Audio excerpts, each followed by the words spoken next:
Welcome to another Artist Direct Fan Conference, a worldwide online event connecting you with your favorite artist. You ask the questions, you get the answers direct from the source. It's anything goes, so let's get started.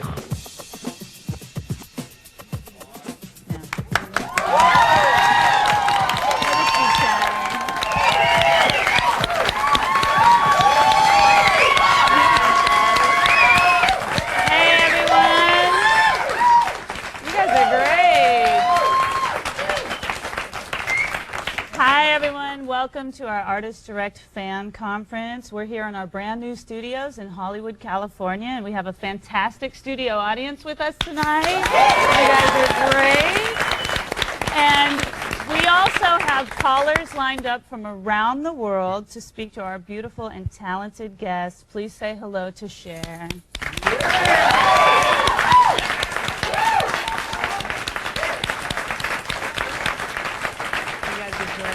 Hi, welcome. Hi. How are you? I'm good. Good. We're here celebrating the release of your new record. That's an internet exclusive release called Not Commercial. What made you go exclusive online? Well, you know, I wrote this album in 1994, and I don't think I had any. I don't know what I was doing with it. I was invited to this castle, and I met some people, and we wrote the album, and then I just put it away. And then when I first signed with Warner's UK, I brought it out and I played it for them, and they went, "Well, it's really lovely, but it's not commercial." And I said, "Okay." So I put it back away. And then someone said, "You know, you could put that out on the internet." And I just thought, "Whoa, that would be really cool." And I had this song that I was just about to promote called "Believe." And then, of course, Believe had this huge life of its own, and so it took me this long to get to it. But I didn't really, I'd given it away as gifts to people for Christmas, and I just thought I was just going to have this thing that made me happy and that no one would be able to share but my immediate friends and my family, because it's really personal. So I did it on the internet because the internet became, the internet wasn't there, and then it was there, and it's just this perfect vehicle for doing things that are not necessarily obviously commercial or obviously obvious, you know? It's like I had this thing, it was just an entity alone by itself, and then the internet came and someone said this could work, and it's a great marriage. And it's also your extended friends and family that come online and check out Cher Direct and Cher.com. Well, yeah, I guess I don't do the internet myself. I have to tell you, I tried it, but I'm dyslexic, and boy, until they come up with something where I can talk into the thing, I am so screwed. But I think they're working on that now as well. I'm just holding my breath, because I tried it, and it was just like, I couldn't carry on a romance or a conversation with anybody. I would be like, "Hi." "Oh, you're gone? Okay." You know, I would be like, yeah, it would be so, it would be just so over for me. Yeah, yeah. I have a tendency to. Yeah, no, I can't. I'm just like, I go, "Oh my God." Well, it's fantastic, and the record is available now on ShareDirect.com, and you can get information about the record on Cher.com. And thank you for sharing, Cher. Yeah, that's what I'm here for. Let me see here. So when you went to the castle, were you going to write songs, or were you just going to hang out? No, I got invited to this. Miles Copeland has got this unbelievable castle in outside of Bordeaux, and they just said, "Would you like to come there and write?" And I just thought, well, yeah. Not that I actually do that, but it sounded like, yeah, I'd like to do that. I thought, yeah, I'd like to do that.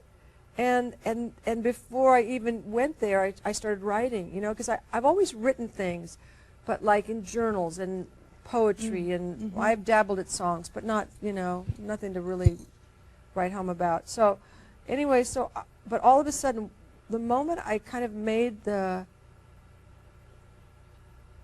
image in my mind to go, I couldn't sleep, and all I could do was write, and I just wrote and wrote and wrote and wrote, and I had either the germ of the idea or almost all my songs before I went there. Wow.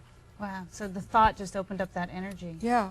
It was very, very trippy. It was very, it was a very 60s kind of moment. Really? Yeah. Cool. Yeah. Cool. Are you ready to talk to some of your fans that we have on the telephone line? Yeah. All right. So we'll go to the telephones now. And our first caller is Jerry, and he's calling from Brentwood, California. Hi, Jerry. Hello. How are you? Fine. Good. Hi. Do you have a question for Cher, Jerry? Yeah. And? Okay. Are you ready? Yeah. We're ready. Okay. Why did you choose to put out Not Commercial with all this, like, tough subjects and everything on it? Well, I didn't really choose it. As I was telling Bob Dole just the other day, I didn't really, you know, when you write, you just write. It's not very, there's no editing process. It's not like, you know, your hand just starts writing on a piece of paper, and you don't go through regular processes. You just write, and whatever is inside of you, deep inside of you, it just comes out, and it doesn't necessarily bypass your brain. I mean, I have that problem even in everyday life. What comes out of my mouth sometimes does not go past my brain. But in writing, it's even worse. You know, and also, like, I wouldn't even know what I would sit down to write about, except like the fall. You know, that I didn't know Kurt Cobain. I didn't have any feelings, I thought, for him at all, and I didn't know anything about him. And then I heard Courtney and reading the letter, and then I just sat down and started writing it. You know, it wrote itself. You know, things just come out of your pen. You just start writing, and just stuff comes out. You know, and then you go, oh, that's what that is, and then you start to kind of embellish it. But I didn't mean to write harsh subjects. What came out of my pen just came out of my pen. I don't have any control over many of the faculties of my body, but especially out of what comes out of my pen. Thank you, Jerry. Thank you for your call. Our next caller is Lauren, and Lauren's calling from Scottsdale, Arizona. Oh my God, is this really Cher? Yeah. Wow, I can't believe I'm just sitting in my living room talking to you. Well, should I ask you the question? Sure. All right, what's the most embarrassing thing that's happened to you on stage?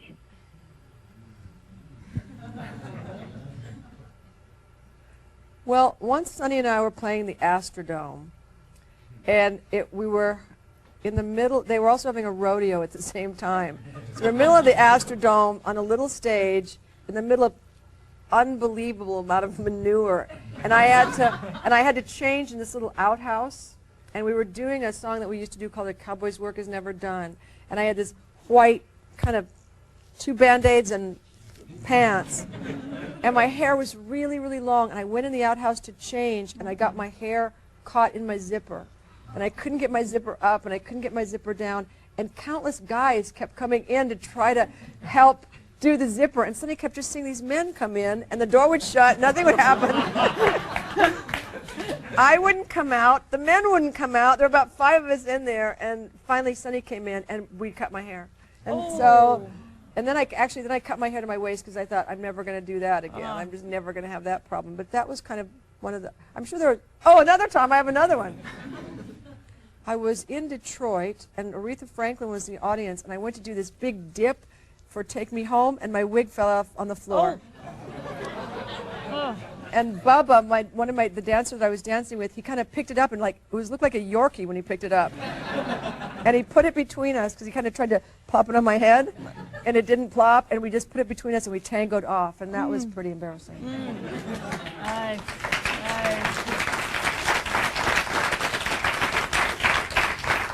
Thank you, Lauren. Our next caller is Jason. Jason's calling from Virginia. Hi, Jason. What's your question? I was wondering if you could choose any recording artist to record your dream duet with, whom would you choose, and what song would you like to do with them, Cher? If I could choose any recording artist to do what? To record your dream duet with. Your dream duet. Oh, my God.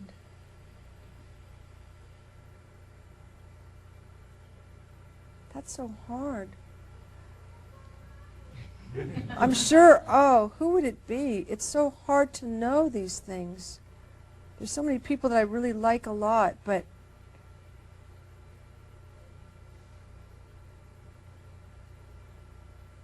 Katie Lang. There you go. There you go.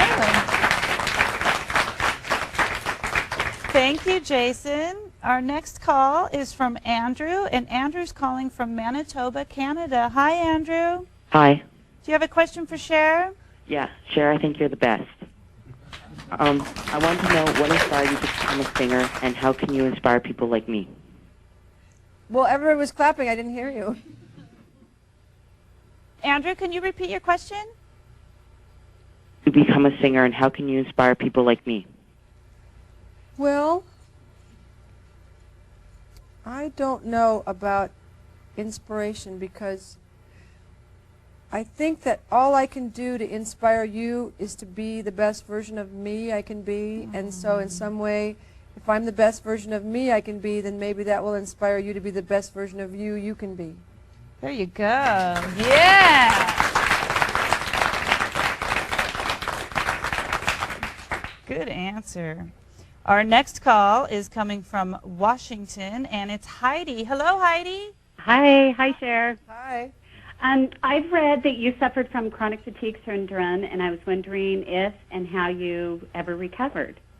Yeah, I had it. I mean, it still stays in your body, but I had it for about 3 or 4 years, and I was a really low point in my life and in my career.